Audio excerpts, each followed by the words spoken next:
प्यारे दोस्तों नमस्कार। आप सबका हार्दिक अभिवादन। दोस्तों आज हम पढ़ने जा रहे हैं एनसीईआरटी हिंदी कक्षा 12 की जो आरोह है बुक है उसके 60 प्रश्नोत्तर। दोस्तों ये पहला पार्ट है, इसलिए सबसे पहले हम 20 से जो शुरुआत के प्रश्न हैं वो पढ़ेंगे कि एनसीईआरटी की इस बुक में यानी कौन कौन से पाठ हैं और उनके रचनाकार कौन कौन हैं। उसके बाद हम आगे पहला जो लेसन है आत्म परिचय और एक गीत उससे संबंधित प्रश्नोत्तर पढ़ेंगे और क्रमशः हम लगातार इस पुस्तक में जितने भी छोटे छोटे प्रश्न बनते हैं उनका अध्ययन करते जाएंगे और आप देखते जाइएगा। पार्ट फर्स्ट सेकंड थर्ड इस तरह से आपके सामने आते रहेंगे। तो चलिए दोस्तों, हमारी इस पुस्तक में पहला पाठ है आत्म परिचय और इसके कवि हैं हरिवंश राय बच्चन।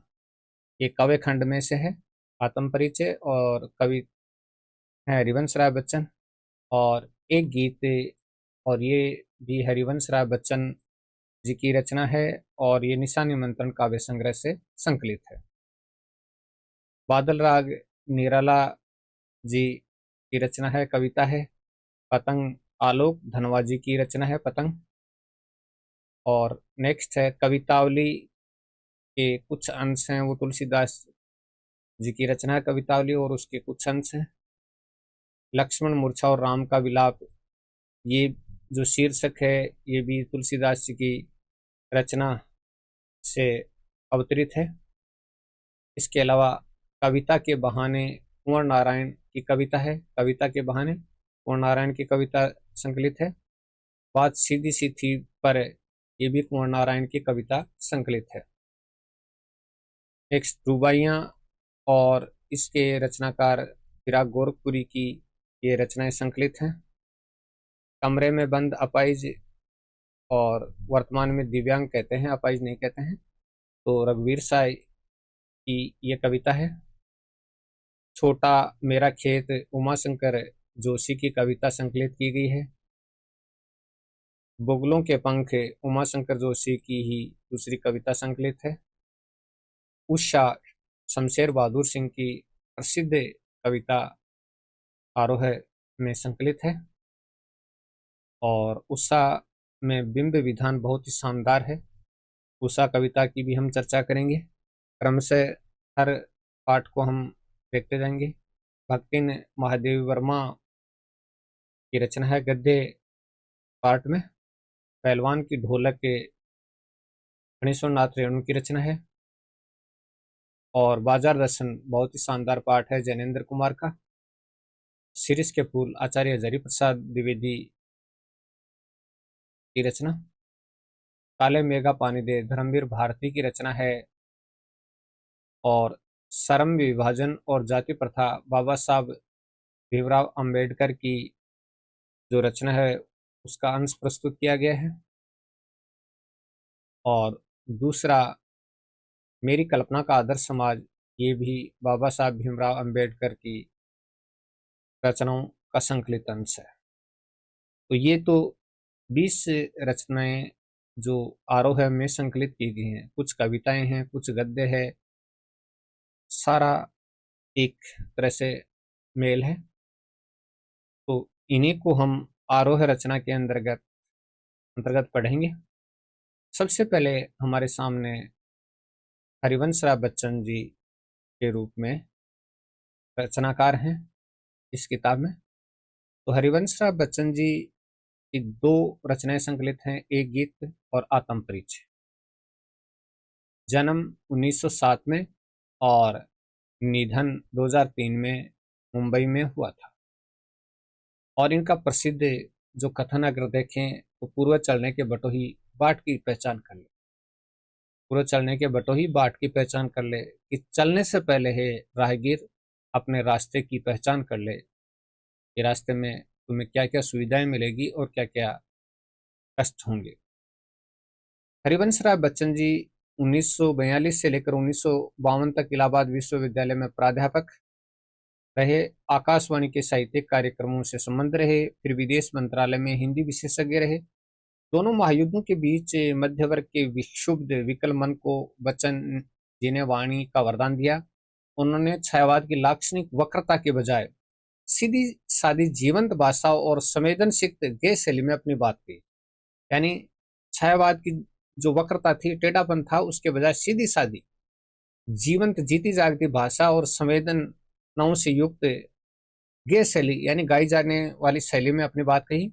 व्यक्तिगत जीवन में घटी घटनाओं की सहज अनुभूति की ईमानदार अभिव्यक्ति बच्चन के यहाँ कविता बनकर प्रकट हुई। यानी उनके व्यक्तिगत जीवन में जो घटनाएं घटी, उनकी सहज अनुभूति, अनुभव के आधार पर जो प्राप्त ज्ञान होता है उसको अनुभूति कहते हैं। तो अनुभूति की ईमानदार अभिव्यक्ति बच्चन के यहाँ कविता बनकर प्रकट हुई। ये विशेषता हिंदी काव्य संसार में उनकी विलक्षण लोकप्रियता का यानी अद्भुत लोकप्रियता का मूल आधार रहा। मध्ययुगीन फारसी के कवि उमर खयाम का मस्तानापन हरिवंश राय बच्चन की प्रारंभिक कविताओं, विशेषकर मधुशाला में एक अद्भुत अर्थ विस्तार पाता है। तो इनकी रचनाओं पर फारसी के कवि उमर खयाम का भी प्रभाव नजर आता है।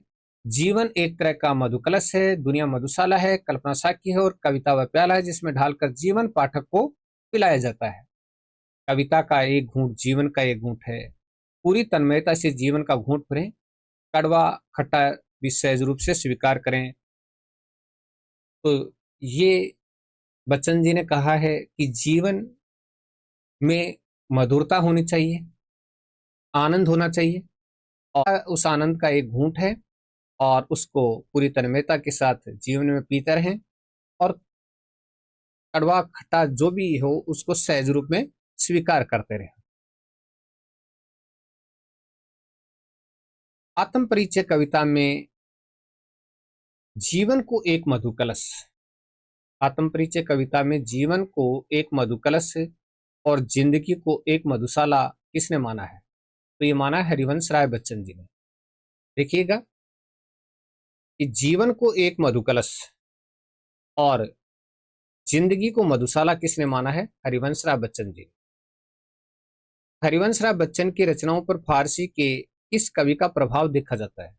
तो हरिवंश राय बच्चन की रचनाओं पर फारसी के किस कवि का प्रभाव देखा जाता है? तो दोस्तों ये उमर खयाम की रचनाओं का प्रभाव देखा जा सकता है।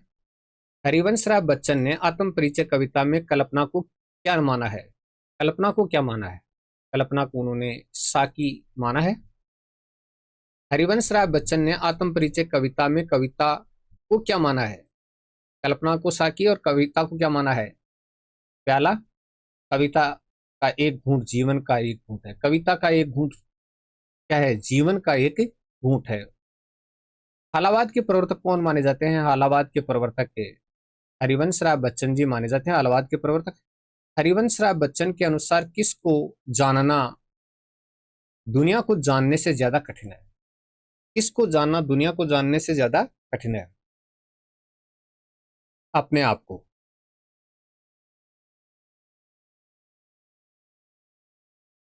निशा निमंत्रण का गीत किस भाव को समाहित किए हुए है?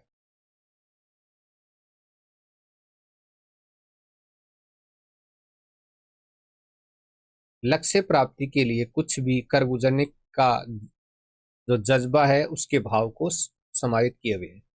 लक्ष्य प्राप्ति के लिए कुछ भी कर गुजरने के जज्बे के भाव को लिए हुए है।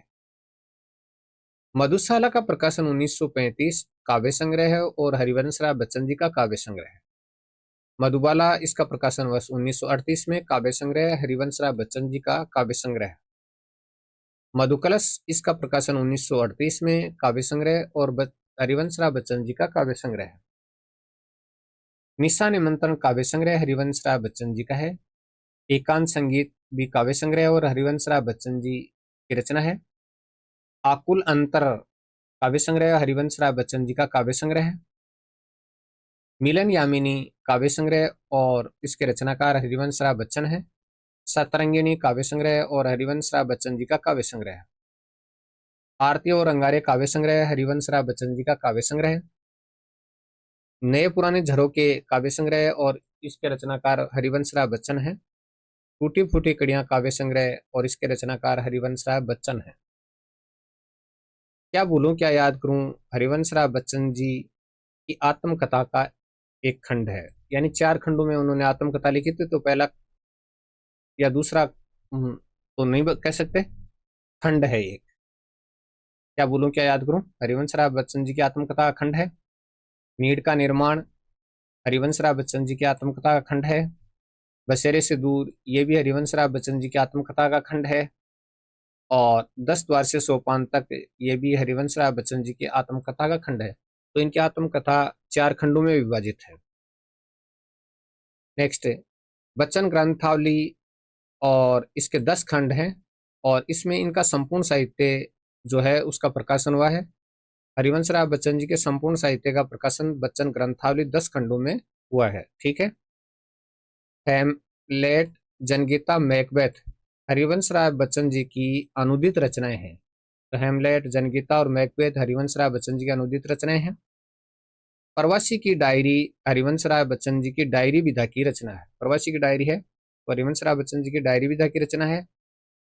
हरिवंश राय बच्चन का जन्म 1907 इलाहाबाद और वर्तमान में इसका नाम प्रयागराज है। हरिवंश राय बच्चन का निधन 2003 मुंबई में हुआ था।